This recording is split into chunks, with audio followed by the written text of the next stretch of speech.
Welcome to the Michael Singer podcast, presented by Sounds True, in partnership with Shanti Publications. For more information about Michael Singer's work, access to all prior episodes, and information about upcoming releases, we invite you to join us at michaelsingerpodcast.com.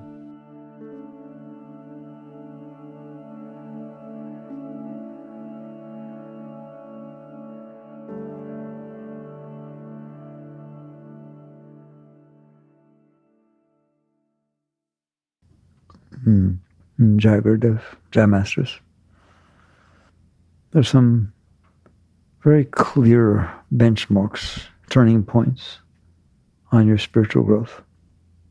There are many before and plenty after, but let's just talk about the main points that will determine your growth. First, called waking up.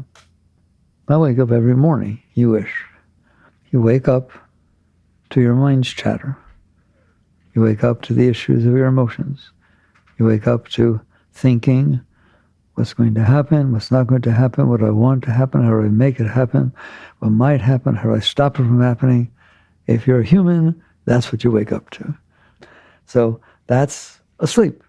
You seem to be awake, but you're being driven by your problems, being driven by the samskaras, the patterns that you've stored inside your mind and your heart. And then you try to figure it out. I'm very busy all day and night.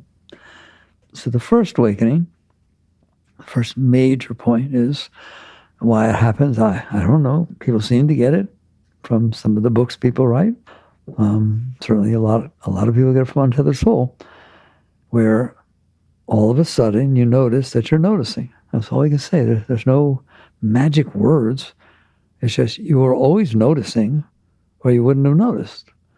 But you notice that you're noticing. That's your first awakening. That you're in there, and you notice that the very mind that's always been in there is still in there doing its thing, but for some reason, you're behind it. You're not controlling it. You're not stopping it, not to start with. But you notice, here, how do you know you notice? Hey, that mind is crazy. Not, what do I do? One, you're in it, lost in it, involved in it, drawn into it, distracted by it. And the other, it can be big or small awakening, to where all of a sudden you realize you don't think it. You don't have to think it. Thinking is what the mind does. You notice that you notice. That's all I can say. You're aware that you're aware. That's your first awakening. They call it witness consciousness. For some reason, they call it mindfulness. I guess you're just noticing you're full of mind, so we can call it mindfulness, but it's an awakening. And you're back there.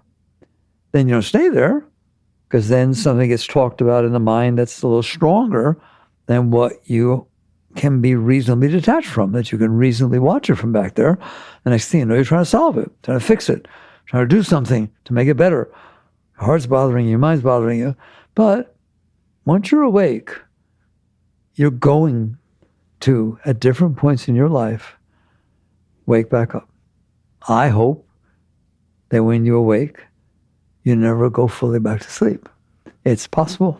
It's possible to have an awakening that's so strong that you just look at that mind and whatever it's saying, you can have trouble with it. You can struggle, but you manage to stay back there. And if you don't, it's fine. Then you get pulled in.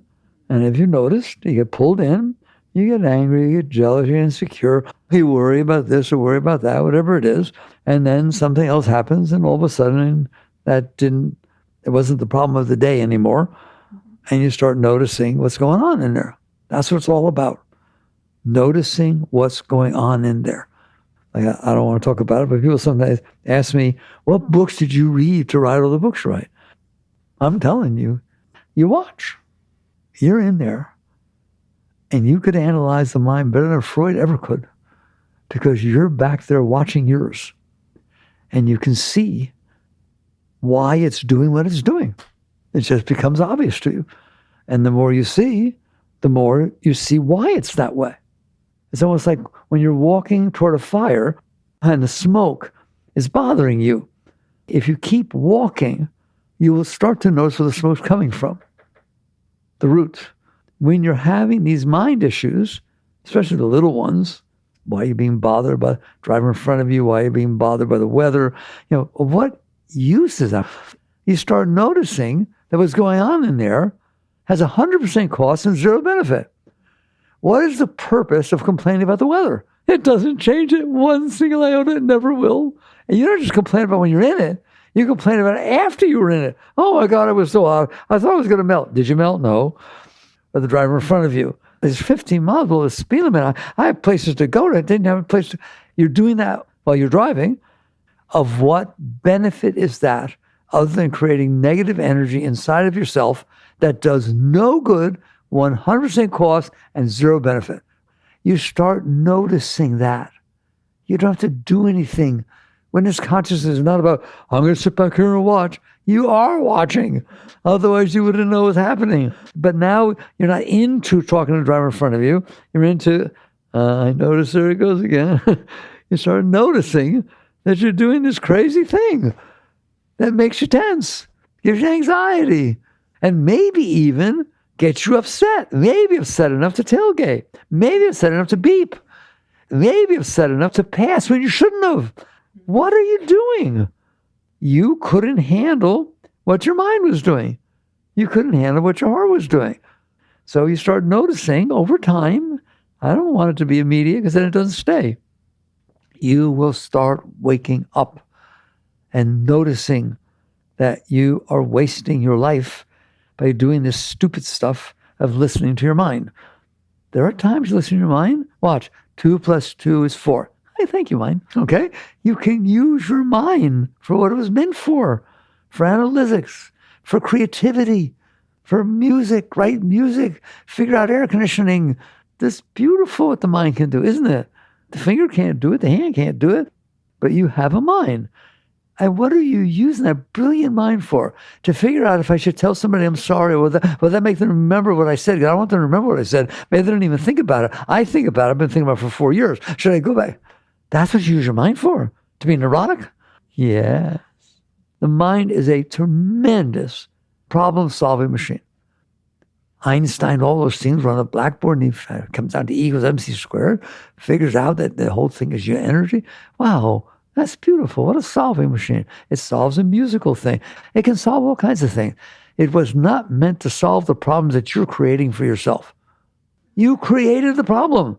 So it's hot out. That's not a problem. It's an experience. But you said it was a problem. And now you have to think, should I move? I don't know. I live in Florida, but I don't know. The taxes are good. But my husband works here. I could leave him. No, I don't want to leave him. You're trying to solve the problems. You're not trying to solve the problem with the mind. You're trying to solve the problem of the mind. Well, I could go on a vacation. I wonder where I can go where I'll feel relaxed because I'm not relaxed. I have so much tension and anxiety. Go on. Try to solve the problem of the one you caused. Guess what? You never will.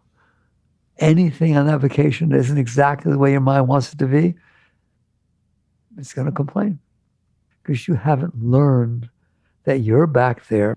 You do not have to listen to the personal mind. You certainly can use the intellectual mind, the abstract mind. That's what it's meant for. It's a gift. Somebody once wrote me and said, why did God put that voice inside my head to drive me crazy? What kind of God is that? He did not do that. You did that. He gave you an intellectual mind that can solve things, that can create and invent and do all kinds of things. And what you did with it is use it to invent problems and then try to solve them. Is it a problem that someone you love is dancing with somebody else at a party? If you say it is. How close are they dancing? Do they dance only during the fast dances or do they dance under the slow ones? And are you having a problem? As opposed to you dancing go on, somebody's dancing with your significant other, and you're watching it, and you're melting. God, he's having fun. Look at this, so beautiful that everybody gets along. And you come back and say, wow, did you have a good time? Whoa, who said you can't do that? But then the mind's going to say, no, sit there and encourage this, because you know where it can go. I've been there and done that. Don't be an enabler. And yes, because your mind will think, I've gotten hurt before, and I need to protect myself and protect the family, and protect the situation. And this dancing thing, they're not even dancing yet. He wanted to go ask somebody, hey, I know where you work at work. Can I dance? And you freak, all right? You are in there noticing that's going on. And you're noticing that you're getting upset. Are you getting upset because he's dancing or she's dancing? No, you're getting upset because you can't handle, your mind can't handle what it can think about that might happen if you get jealous enough or if somebody leaves you. Or you created the problem. The vast majority of the time, I'll tell you a secret, you want to watch a problem happen? You're happily married or dating, whatever it is, you're there and you're getting along, but you had problems in a previous relationship, you got hurt. And so now all of a sudden, this person you're having a relationship with is dancing or talking to, even forget dancing. Who are you talking to? That was like you were on the phone for a long time. Who are you talking to? Was it your new secretary? Oh, wow. Where did you come up with the possibility? Maybe it was his father or mother or anybody. No. So what you do is take the fears that your mind created inside yourself, but wait, it didn't create them. I had that experience. When I was in high school, I got really hurt. Somebody cheated on me and went off, and it really bothered me a lot and so on. Okay? How'd you deal with it? Not well at all. It bothered me for a very long time. It still bothers me to think about. In fact, when I filled out the dating form online, one of the questions was, do you think it's okay to dance closely with somebody else? Are you hearing me? So you created a problem, and I'm telling you, if you follow that problem, you're going to start checking up what somebody's doing. You start asking where you've been. Start saying, well, how come you looked at somebody that way? And maybe, I don't want it to, that will ruin your relationship. Not because you thought it might, but because you made it do that. Because it's very hard to live with a jealous person, especially if nothing's going on. But there's never nothing going on in you because you have something going on inside of you. And you're projecting that, and you're looking for that, and we're having a real talk tonight, aren't we? Am I telling the truth? So the very thing you're trying to stop from happening happens because you're trying to stop from happening, and it's not even happening. Just take that example and extrapolate it to everything. You're working hard at work. You think you did a really good job. Somebody else gets the corner office. Somebody else gets the raise. How are you doing? You know how you could be doing? Hey, man, congratulations. I would have loved to get that office, but I'm really glad that you got it. You deserved it. How does that feel? I felt good. How does it feel? I'll never talk to you again. That was my office, meant to be my office. I'm the boss. I can't believe the boss gave that to you. That can bother me for the rest of my life. In fact, I might quit. How's that feel? All right, now you understand the personal mind. Okay? It does those things, does it not? And then, it's because you feel you were seen over, you actually think, maybe I should leave. Maybe it's not the right job for me. Now you're just screwing up your entire life because your mind decided to do that. It decided to think that. But you think it's reasonable to think that. Whereas it might well be that if you had a nice attitude and helped other people and were happy for your fellow employees, you might get the job next time. I'll tell you right now. You're somebody that acts like glue and holds the company together. Instead, the mind will do what I just said. When you wake up, one of the benefits is you will start slowly, maybe quickly, I don't care how long it takes. You will start noticing that you're doing that. And more than that, you will start noticing that you don't have to do that. You actually caught it before it sucked you in. You noticed it. And you sat there and said, I don't want to go there. I don't want to be that. I don't have to be what I'm looking at. I can be who's looking. That's witness consciousness. I don't have to be what I'm looking at. That noise the mind is saying, the heart's problems, they're there. How do you know? I see them. I see them. I don't have to be them. And you'll start to notice that your life will change. Right there, right then. The moment you start seeing that. Yes, it's there. It's not denial or spiritual bypassing. You're not bypassing anything. You're looking right in the face. You're saying, I ain't bypassing it, but I have to go there. I'm not making believe it's not there. I see it real well, right? But I've seen that before, and it doesn't seem to lead to really good places, right? So that's your first awakening. And it is really awakening to witness consciousness. But you don't do it willfully. It's not like say, okay, I'm not awake. How do I make myself be awake? No, you have to literally pop out. You pop out. That's the best I can tell you. You pop out. Why? Because at that time, for whatever reason, you're not being pulled in. The pull into the stuff is not strong enough for you to lose your center. Right? Ever use the word? Centered. What does that mean? Centered means your consciousness is seated back behind, not being pulled into the garbage you're looking at. You remain centered. Well, now people ask me, but don't I have to do things? Don't I have to act? Aren't there certain things that happen? I can't just sit there and watch and be passive. What if something has to be dealt with? Okay? From a centered point of view, you are way better off seeing if it has to be dealt with or not.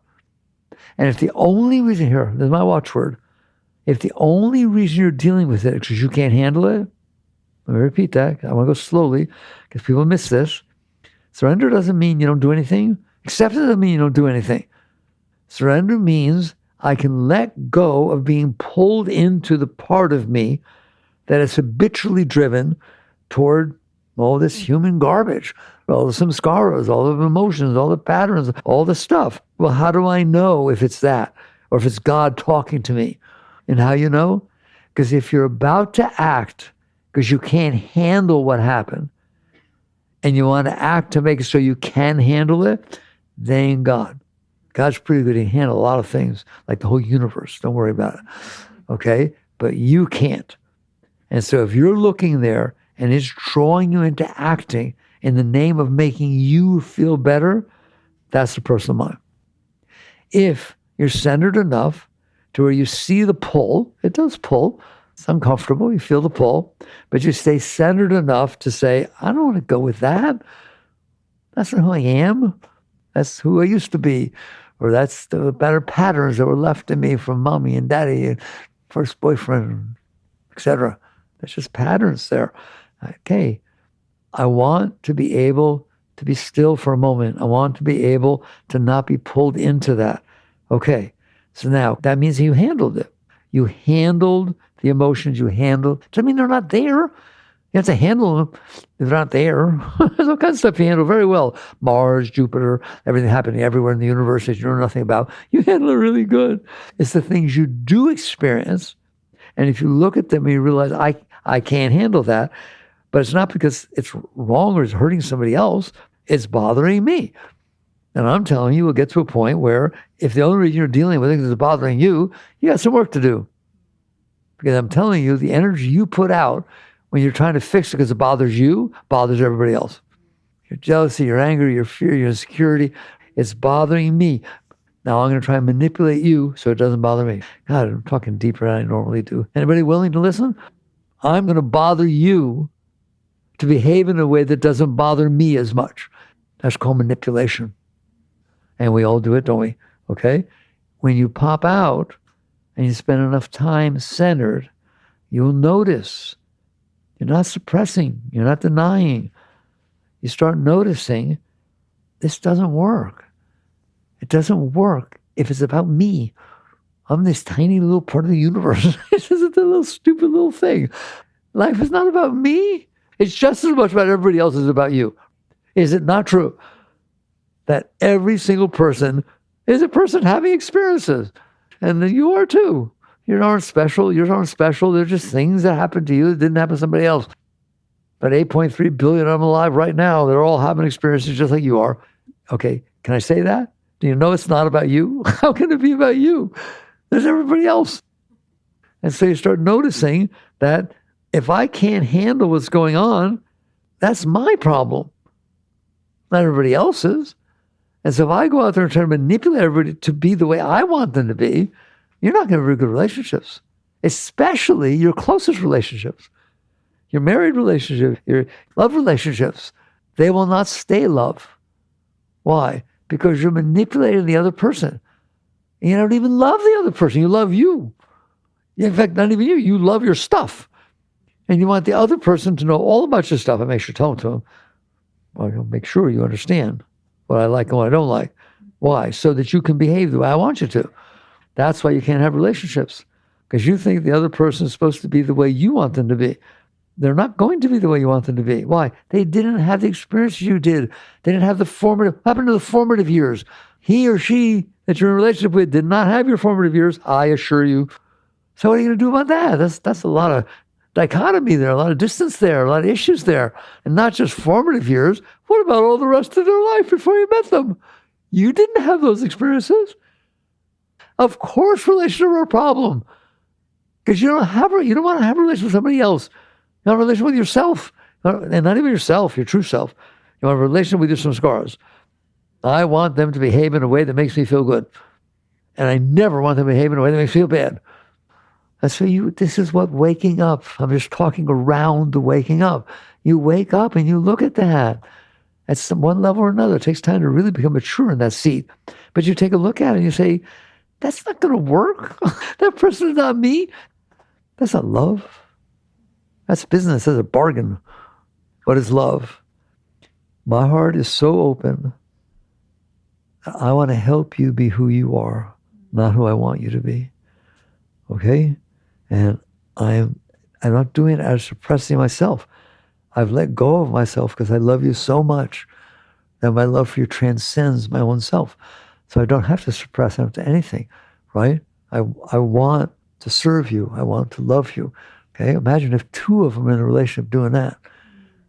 That's a spiritual relationship. You hear me? I'm so okay that I want to provide an environment in which you can grow to your max. And if something bothers me, I can deal with it. All right? Okay. I just wanted to get a feeling for what it can be like, because it can be like that. Do you understand that? All right? All right. So now that happens because you woke up. Otherwise, you're just busy being you, dumping on everybody else. But once you're back there, you will start getting icky feelings when it's you. Ego feels yicky. It does. It feels yicky. Oh, I don't know, like that. I want it to be this way. And you start looking at that and think, whoa. You can even laugh at it. I encourage it very much. Don't suppress it. You just notice. You just notice. Just notice. Don't do anything about it. You only get to that point. You're not trying to stop it. You're not trying to suppress it. You're not trying to change it. She is the result of all your formative years and everything else. You're not going to go down there, touch a magic button, ever be different. But you don't have to be her. You can be back here noticing how she is. And then little by little, you realize, I don't have to be distracted by that. Some of it's strong enough to distract me. And I teach you what to do then. What do I do if I get distracted? I get pulled down. Step as long as you can. Step as long as you can. What do you mean? I feel it pulling me down. Relax, breathe, do whatever you can. Boom, pull down, okay? And come back as soon as you can. And when you come back, and it's very important, if you're doing this, this is spiritual awakening, 101.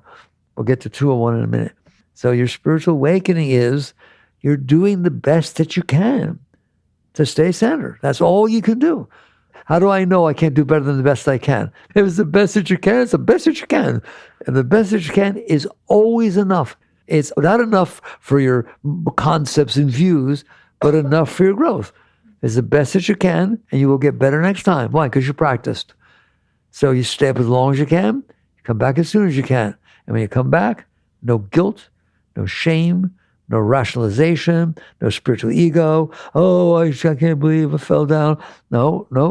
You did your best you could. Come back. But come back. You know what you say when you come back? Thank you. I learned a lot. I learned a lot from that fall. It's like riding a bike. When you ride a bike and they take off the training wheels, Daddy takes off the training wheels, you're going to fall a few times. Well, that's terrible. No, it's not. You'll get a sense of balance. You really, I went too far that way. I went too far that way. And pretty soon you can ride the bike. It's exactly the same as staying centered. Exactly the same, right? Do the best that you can to stay clear, to stay centered. If you feel power pulling you into it, don't ever sit there and say, oh, well, what the heck? You fall lots of times, but not because you said, what the heck? Why not? Okay, it's all right. I don't care. You do care. Hear me? And you back there, you care a lot because you're back there. And the more you're back there, the more peaceful you are, the more calm you are, the more centered you are, the more beautiful you are, the more you're spreading love to everybody else. It's a very nice place to be. You do want to be there. It's not, oh, well, what the heck? Doesn't matter. But then when you come back, it's just so you don't purposely give in, right? You do the best you can, which will not always work. The best you can, guarantee you, will not always keep you up there, right? When you come back from being down, I'm begging you, no guilt, no shame, no rationalization, no explanation. Just thank you. I'm learning. I'm a growing, evolving being, and I just grew through that experience.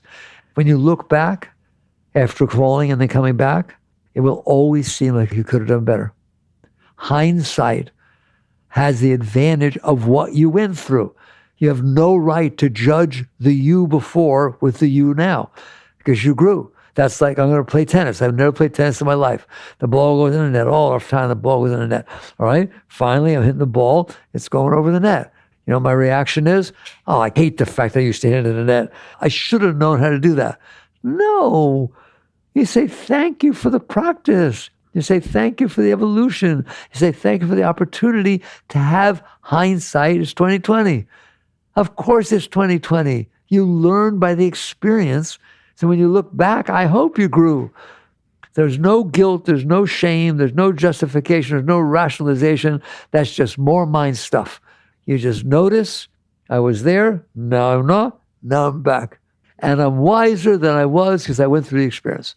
Just make sure you learn something. You have to think about it. Like I say, you don't have to think how you rode the bike. Oh, I went too far to the right. You know you did. It's a natural thing. It's the same thing when you come back. You've learned. You don't have to think about it. You will have gone through the experience, and that's what you're here for. Earth is a place that souls are sent to evolve. Earth, that little ball in the middle of nowhere, is a place that souls are sent to evolve. Every moment of your life is a growth experience. Every moment of your life. There's no bad experience or good experiences. They're just experiences that teach you. And the stronger they are, the more you learn. So you go through it, you come back, no guilt, no shame, no rationalization. Oh, it was okay because if I hadn't eaten a bad pizza the night before, I probably wouldn't have fallen. No, and it'd be defensive. You come back and someone looks and says, well, that was not really nice. Would you? You lost it completely. You know what the answer to that is? Yes, you're right, I did. I'll do better next time. Oh, I'm going to cry. Not, well, you were part of that also. You didn't help me. That's called defending who you were. That means you didn't grow. Ever get any drift what it's like to be back here? It's nice back there for you and everybody else. And it keeps growing because you keep going through experiences and doing better with them until eventually you're seated there. You go down a couple of times, something, but you're seated there. And somehow life is very interesting because you haven't noticed. When you think you got it, something bigger happens. And you sit there and say, I don't understand what God's doing. I was doing so well. I was feeling so much love. I was so much centered. And then this stupid thing had to happen. That's God loving you. I told you, Master Yogananda had a poem called The Hound of Heaven that he had his disciples read. And I don't go through the whole poem, but it's very beautiful. It's long, but it's about a soul, a man, that is trying to get okay with his life, trying to do okay with his life.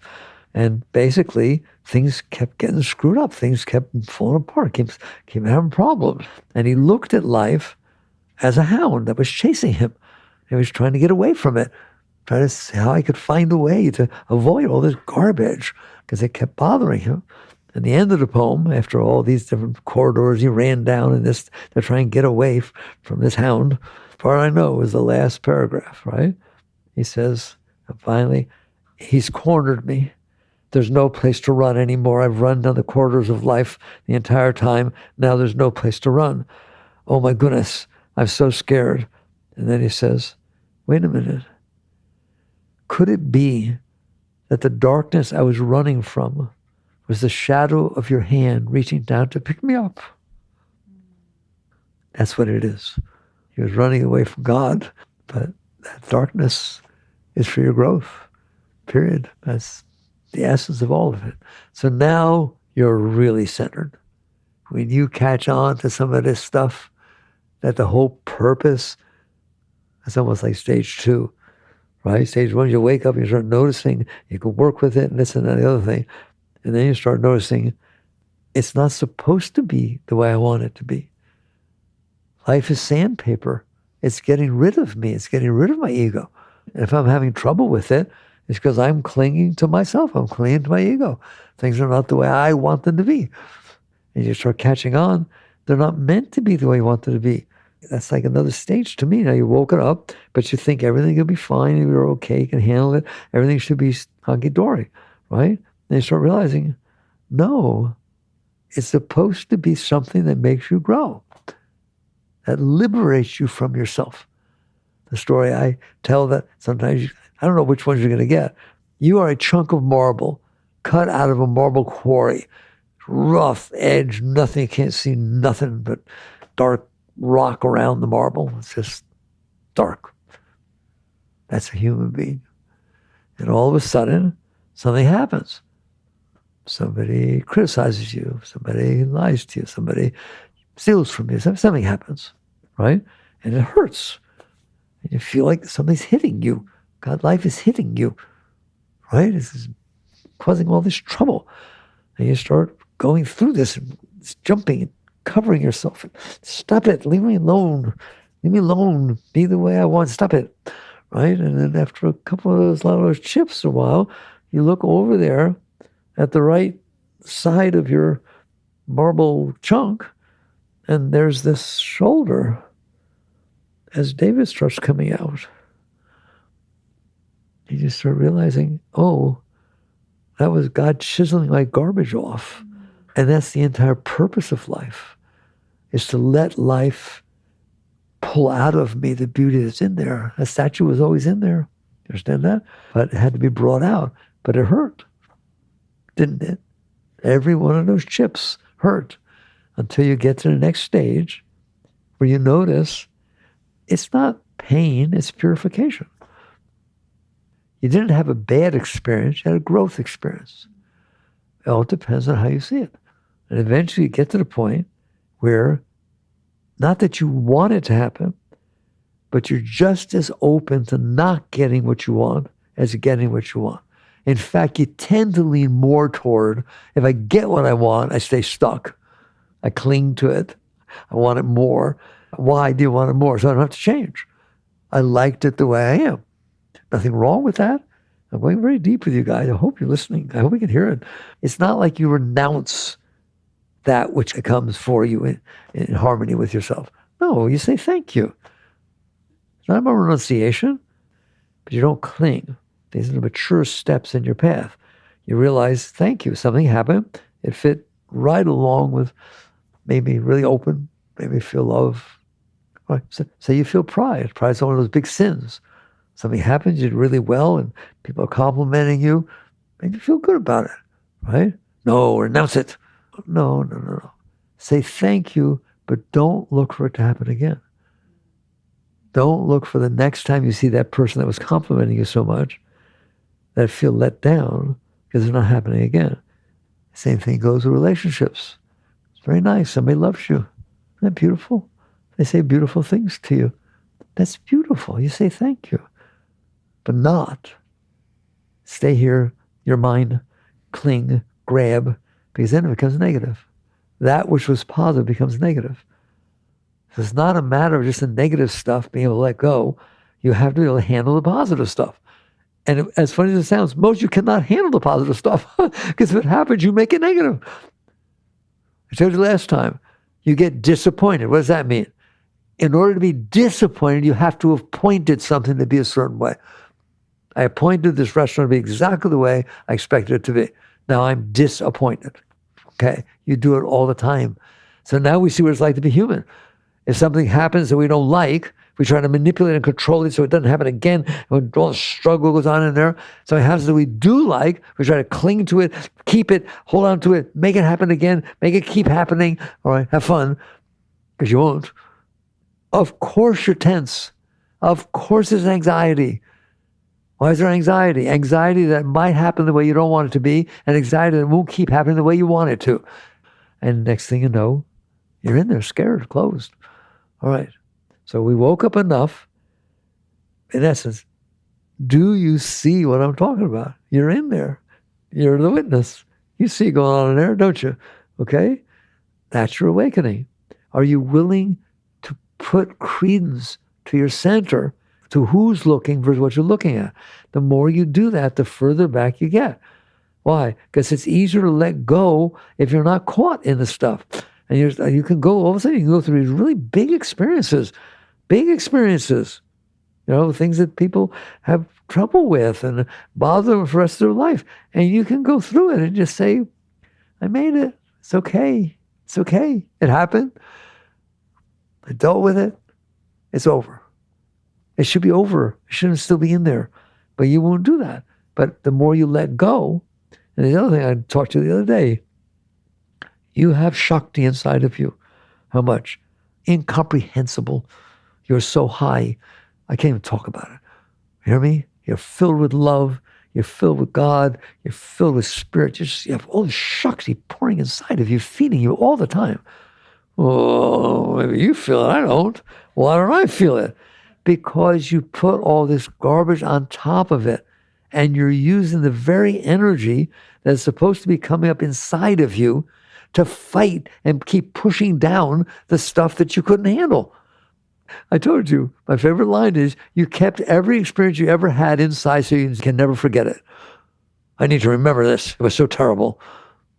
Right? You just kept all that stuff in there. And so now the Shakti can't flow. As you let go, in this stage I'm talking about, the stage of witness consciousness, stage of awakening, right? As you let go, you don't have to hold the stuff in there. First of all, you don't put more in, ever. You just go through the day the best you can. And why store the fact that it was hot? Why are you going to complain it was hot? Why are you complaining about the driver in front of you? Why are you complaining about what somebody said? This is so silly. You get to the point you say, can I handle this? The answer is pretty much always yes. I'll tell you a secret. If you ask yourself, if the self goes, can I handle this? The answer is always yes. And if the answer is no, you're already not there. You, by definition, have been pulled down into it. Otherwise, the answer is yes. If I'm clear enough to ask, can I handle this? You can. Just do. Why? Why would I handle somebody talking to me like that? Why would I handle the other person getting the job that I wanted? Why would I handle going to 4 different interviews and not getting a job? And that's what I did today. What was the meaning of it? Go on, have fun, because you won't. How can I handle it? I teach you all the time the ways I've learned to handle it. How can you handle it? I'm sitting on a planet in the middle of nowheres. Tiny little planet, 1.3 billion Earths fit inside the sun. I will repeat the number for you. That's a very big number. 1.3 million Earths fit inside the sun, and you can't handle what somebody said to you, sitting on a planet for a few years.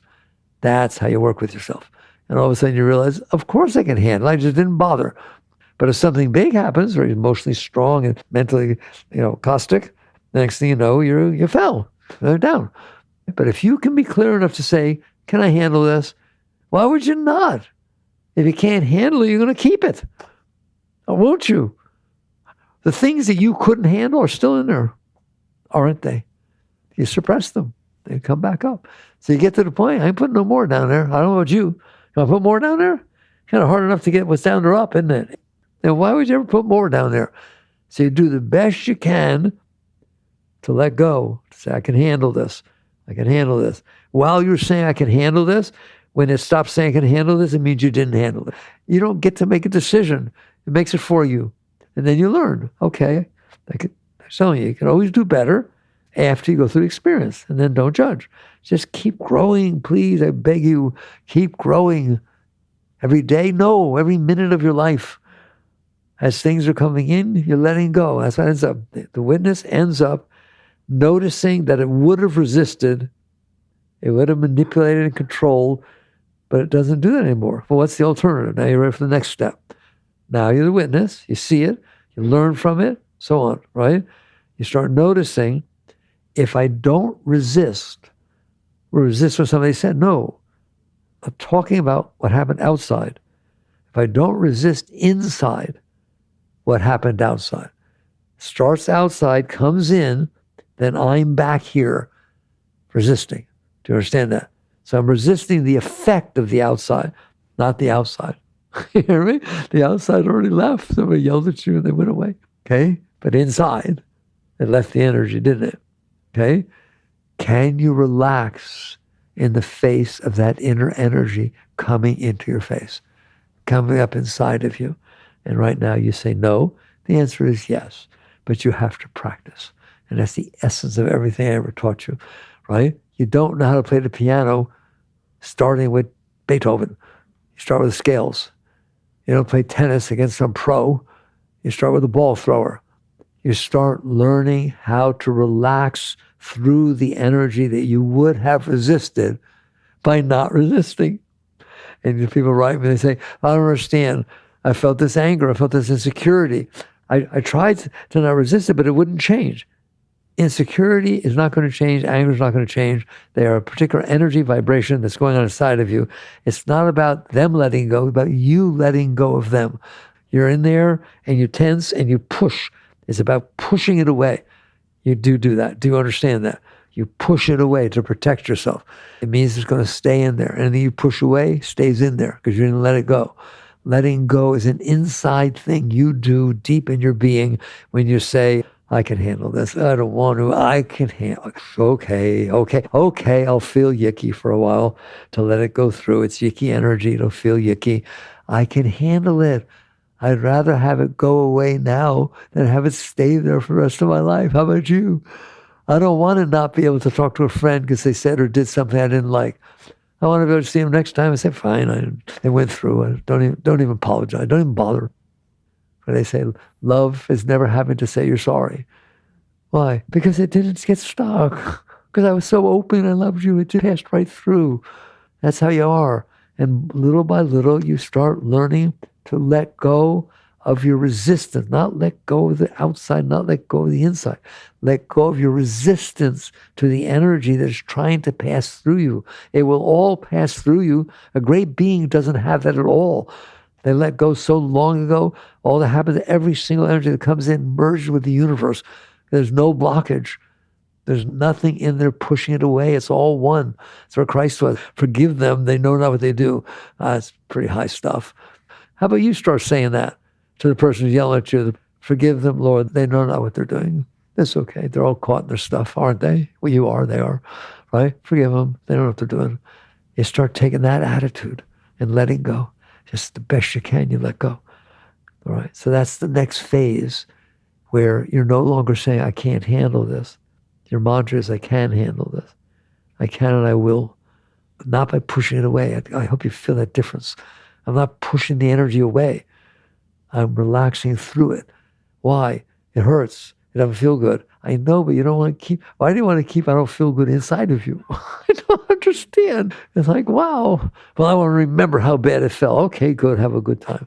Because you won't. All right? So you take the attitude, if I don't want it in here, I have to let it go. I can't make it not have happened, or it wouldn't be in here. There's outside, then there's inside, then there's you.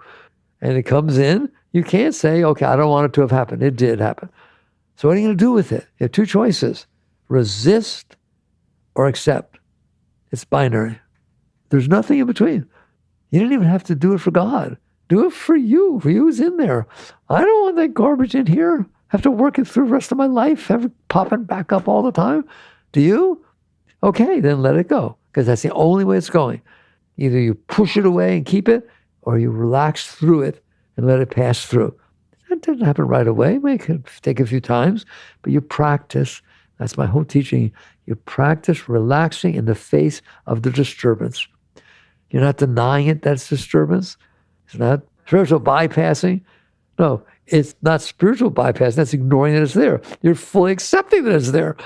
Does that mean psychology, sometimes they teach, get into it, feel it. They're right. That's different than totally suppressing and resisting. It's very good.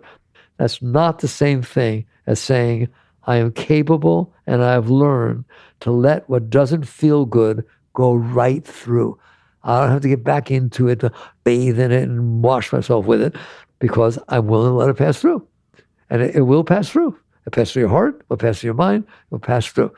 And you start doing that with little stuff to start with, and now you're ready for the next thought, where your mantra becomes, I can handle this about pretty much everything, and pretty soon you can. Why? Because you did. If you can let it pass through, you handled it. Now the part they miss. Okay, I handled it. Now what? There may be something left for you to deal with. but it's not inside of you. You let go, it's inside of you. But when you look outside with the clarity of having handled it, there may be something you're supposed to be doing. There may be something you got to work with the boss, the kids, the husband, the wife, whatever it is, the car. There are things that need to be dealt with, but not if the only reason you have to deal with it because you're not okay with it. No, that doesn't work real good. That's easy to deal with. Let go. If you can solve the problem inside, what are you, crazy? As opposed to having to deal with it outside? So you only deal with the outside when it needs to be dealt with. How do you know? Because it's not about me anymore. I handled the part that was about me. I handled that you insulted me. You said these things to me. Probably they didn't even insult you. You just took it personal because your father used to talk to you like that. So if the only problem is you took it personal, let it go through. You dealt with it inside. There's nothing to do outside. You have no idea how many things that you're angsting about and causing trouble about and bothering other people about fall into that category. The only reason you're doing this stuff about them outside because you can't handle it inside. All right? So now we went to the next level, which is I'm awake now. I'm not just a witness. I step back enough to say, hey, man, I am going to devote my life to what? To letting go. I will devote my life to understanding. I have devoted my life to the deep understanding that life is my friend, that life is my teacher, it's a better word, my guru. It's putting me through what I need to go through to get rid of myself. Whoa. You want to get rid of yourself? Yeah. Yeah. I would like to spend at least 1 hour when he wasn't there. How about you? Where I could just sit there and look at life and say, wow, I'm on this little tiny little planet and all these things are going on. I'm going to be here for a few years and I can't even handle it. Yeah, I can. It's wow. It's be completely open, filled with love, filled with joy, filled with inspiration, just every single thing that's happening. I'll take it. Well, that's how you get it. By letting go, and you just finally get to the point where you realize, I'm fine. I'm fine. Life is fine. I handle it. I'm one with it. I understand it. Now, can I help? Not help me. You finally, it's not about helping you. It's about helping the situation. It's about looking to see if there's something you can do to raise the energy of the situation, not because you can't handle it, but because you can handle it. All right. You know, I could go on forever. It's a deep talk. You hear me? You get the deep teachings right there at that point where you have the right to let go. But you have to notice for enough times the difference in when you do let go and when you don't let go. So if somebody's driving in front of you too slow and your tendency is road rage, tailgating, beeping, let's see what happens, man. You'll get all upset. Maybe they stop the car and they get upset.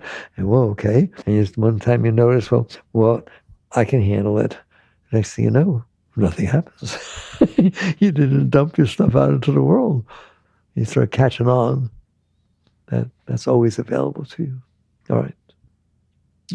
Jagrative.